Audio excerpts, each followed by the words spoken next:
দর্শক, আমি বর্তমানে রয়েছি বিষখালী নদীর নীলিমা পয়েন্টে। পাথরঘাটা উপজেলার একটি অবস্থান। আমরা বর্তমানে দর্শক দেখতেছি যে গভীর নিম্নচাপের প্রভাবে কিন্তু সাগর এবং নদী খুবই উত্তাল রয়েছে।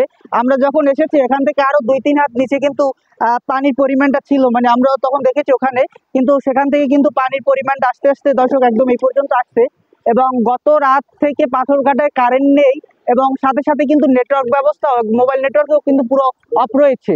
তো মানে গভীর নিম্নচাপের ফলে কিন্তু এই যে গত 2 দিন ধরে প্রচুর পরিমাণ মুষলধারে বৃষ্টি হচ্ছে। তো আমরা নিম্নচাপ এবং বন্যার সর্বশেষ অবস্থা দেখার জন্য নীলিমা পয়েন্টে এসেছি এবং এই যে নীলিমা পয়েন্টে এসে দেখি আমরা মানে সাগর খুবই উৎক্ষিপ্ত এবং যে মানে জোয়ারের মানে প্রথমত হলো গিয়ে যে নিম্নচাপের প্রভাব এবং তারপর অমাবস্যার যে তিথি, সে কারণে কিন্তু এই যে মানে নদীতে পানির পরিমাণটা বেশি, যে কারণে কিন্তু এই যে নদী খুবই মানে ক্ষিপ্ত অবস্থায় রয়েছে এবং প্রচুর ঢেউ।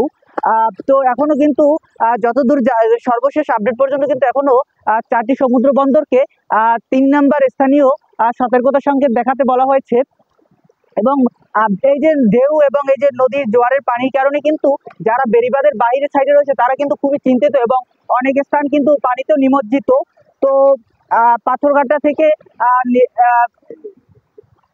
তো মানে নদীতে নিমজ্জিত এবং তারা কিন্তু খুবই চিন্তিত।